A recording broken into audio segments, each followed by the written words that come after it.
everybody, I'm Kimberly Turner from cookingwithkimberly.com, and today I'm going to show you how to cook Napa Jack's Chipotle Cabernet BBQ beef ribs. Now I'm using about 2.75 pounds of beef chuck ribs tonight, and these are going to comfortably feed 3 of us. So on my stovetop I have a large pot going. It is coming up to a boil. Make sure you have a pot large enough for your ribs to boil in there comfortably. Otherwise you can cut them in between into smaller chunks. So to my pot I'm going to add some spices. I have 1 bay leaf, I have about a dozen peppercorns, I've got about a dozen coriander seeds, half a teaspoon of mustard seeds, and 1 clove. Oh, and a teaspoon of chili flakes. Into my water that goes, that's going to season things nicely. I'm also going to add a dash or 2 of Chipotle chili powder. Now, Chipotle chili powder is very, very spicy. So, you know, make sure that you're using as much as you can handle with your palate. Some people don't like things very spicy, so just be aware. I'm just going to put 2 dashes in there and kind of enhance the spiciness of our ribs. So we're going to do is we're going to boil these guys up. We need to tenderize them. Those connective tissues in there need at least 30 minutes, minimum up to 1 hour to boil. That's what's going to give you really tender ribs if you've ever wondered how ribs get nice and tender. You're going to do this with beef ribs or pork ribs. That's just the best way to do it. So into my boiling water goes my ribs, and we're going to let these come back up to a boil. And we're going to turn it down to a simmer. Now these ribs don't need to be just boiling furiously. You want to bring it back up to a boil, turn it down to the simmer, and just kind of let it bubble and boil. It's hot enough, let it go for an hour, check on it, make sure all is well. I like to leave mine semi-covered as well to keep things, you know, everything in there, all the juices and the flavor and everything going. Now you can use whatever kind of barbecue sauce you want later on, but today I'm going to use a fantastic barbecue sauce from Napa Jack's. This is Napa Jack's Chipotle Cabernet BBQ sauce. It has a gorgeous, really savory, well-rounded flavor. It's combined with Cabernet wine, which gives it a nice tang, a nice sweetness, and a nice richness. Okay, so use whatever you want. You can find this online at winecountrykitchens.com. They have a whole line of these awesome barbecue sauces. They're some of my favorite I've ever tried, especially their sweet and smoky and their gorgeous bourbon one. Awesome stuff. Check them out, okay? So this is going to be used later. You don't use this right now. And we're going to go ahead and baste that after these guys get nice and tender, okay? So I guess we'll see you in roughly an hour or so. All right, these ribs have been going for just over an hour, slightly over an hour. You want to make sure that they're nice and nearly falling off the bone. And I'm going to transfer them from this beautiful, flavorful broth that you have now. Oh, it smells amazing. And you know what? It smells like the barbacoa you get down south, Tex-Mex style. Oh, it smells delicious. All right, so gently remove them. They're nearly falling apart, so I got to be careful. That's exactly what you want too. Oh, they're beautiful. You're gonna save this liquid and you're gonna make a fantastically flavorful soup this week with that. So just keep that in a nice cold location, put it in a pitcher, or you can freeze it. It's full of flavor, don't just throw that out. That's Flavor Town, okay? All right. Tonight we're serving this alongside some oven-baked asparagus with blood orange. You'll love that recipe. And some rice. Oh, the fragrance, it's unbelievable. So that's what these guys look like at this point. See, they're just literally falling apart nearly. All right, so we're going to baste these guys as generously as you like with this Chipotle Cabernet BBQ sauce. I'm gonna show you all these beautiful spices that are in here. I like to put my barbecue sauce in a separate little tiny bowl so I'm not contaminating with my basting brush.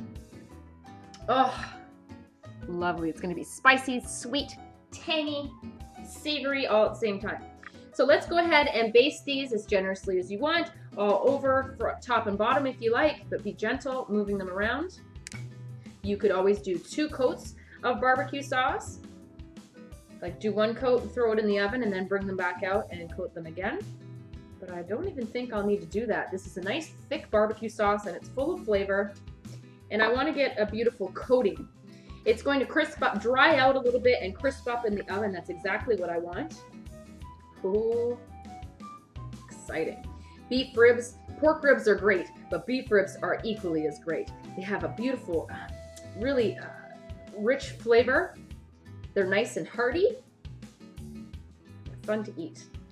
I can smell the chili, the spice, the chipotle. Lovely. All right, we're gonna keep this here right on deck in case I want a little bit more. You also can serve extra barbecue sauce with these guys for dinner. I have my oven preheated to 350 degrees. Into the oven, they're gonna go for about 10 minutes, and I'm gonna take a look at them quickly, okay? So that's what they look like. They smell fantastic. At this point, you don't have to put them in the oven. You could always throw them on the grill just to get a little bit of flavor. You just wanna get some grill marks, but you have to be really, really careful. These are very, very tender, which is exactly what you were trying to achieve. So just be very gentle. In they go. Well, these guys look awesome. The barbecue sauce is glistening and they've dried out slightly and to where I want them to be. So what I'm gonna do now is I'm gonna throw them under the broiler for like a minute, maybe 2 minutes. Keep your oven door open so you can see what's going on. You don't want these guys to burn, but you want to get a slight char to them. So instead of having to go outside into the snow like I would have to do today, I can do this and get somewhat of a grilled charred flavor regardless. So I'm just finishing up doctoring them up a little bit more with just a little bit more sauce. Those are absolutely gorgeous, Kim. Yeah, we don't usually have beef ribs. We usually have pork ribs. Oh, they smell good. Oh, gorgeous. Back into the oven. It's going under the broiler. Keep your eye on it. You'll see me in a second. Ooh, we're ready. Glistening, sizzling, slightly charred, and beautiful. We're gonna serve these right away. Get them on a nice plate. Serve them up family style, or you can cut them into twos if you want to and serve them that way. But they're really beautiful, just brought like this. They kind of look like medieval times or like caveman days with these beautiful big bones. Man, no, they ever look nice, Kim. Good, I'm glad. You ready to try Oh, some? I'm so hungry. They smell so good, Oh, right? just make you salivate. Look at it. Look at these guys. Oh boy. Ugh. A gorgeous whole rack. Imagine serving that just like that on someone's plate. Yum! You ready to try these out, Mom? They smell so good. Look how beautiful they look. Yes. Now you can serve these up with extra barbecue sauce, but I like them just like this. Here, Mom, I'll cut you some. You have a plate? Oh, I should get you a plate. I'm just gonna cut them between the bones here. Look at that. Serving. Oh, come on. Here you go, Mommy. Oh, thank you. You're welcome. Wow. Look at that. Again, we're serving this with rice and some gorgeous oven-baked asparagus with blood orange. Oh, let's see. I'm just gonna break one of these apart. You're gonna see that they're nice and tender. Look at them just falling apart. That's because we boiled them first. That's very important. So I'm gonna take the smaller piece because it's just easier. You can see that gorgeous caramelized, glistening barbecue sauce we put on there, the Chipotle Cabernet. Oh. Oh. It's so good. That sauce is wonderful. That is delicious. Not only that, oftentimes with the beef ribs, you can even get a little bit of the marrow, and that's really delicious as well. Don't miss that out. You'll be sad you did. Oh, that's delicious, Mommy. And look at how tender and juicy they are. You can see the meat just glistening. Yum. Oh, man, that's good. The outside is just a little bit crispy, but still a little bit gooey from the barbecue sauce, just like you like. Comes right off the bone.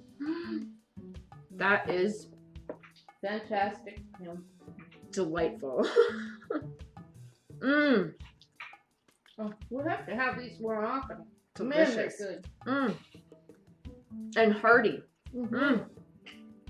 Yummy. Well, it's Mom approved. Boy, is that delicious.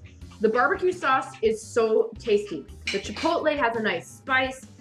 It's savory. You can see all the little flecks of the seasoning in here, and that's just making everything extra gooey tasty. Lip smacking, finger licking, delicious and good. Yum. So delicious. Mom is tearing up that bone. Mm. Yum. And that's how you do it, folks. It's so simple to do that. Again, you could have thrown this on the grill and made it even something different entirely, but still use the same method at the beginning. Boiling is very essential to making sure that these guys are nice and tender. There's nothing worse than having a rib that you really have to fight with to get the meat off.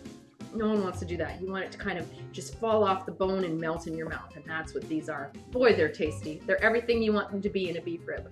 Yeah, not only do I like that they're tender, but you know, you can just, it melts in your mouth. They're so good. Now again, this is the chuck ribs, and boy, is that ever a tasty cut. Yes. Really, really good. But you would have to boil them first. Absolutely. Well, otherwise, you would dry them out by baking them. Listen to Mom, she knows. So that's it. That's how you cook Napa Jack's Chipotle Cabernet BBQ beef ribs. You're gonna love it. Check out winecountrykitchens.com for this awesome barbecue sauce and their whole line of Napa Jack's barbecue sauces, because they are out of this world delicious. They will make anything they touch fantastic. Yeah? That's it. Follow me on Twitter at Cooking with Kim E with a capital E, like the fan page at facebook.com/cookingwithkimberly. My shows are on ifood.tv/cookingwithkimberly, youtube.com/cookingwithkimberly. You can find my channel on Roku, Cooking with Kimberly, and I'm also syndicated on Apple TV. Come to my website at cookingwithkimberly.com and subscribe. Interact with us and let us know what's going down in your culinary world, all right? Be a champion in your kitchen and eat deliciously. Bye. Ooh, we're gonna grub tonight.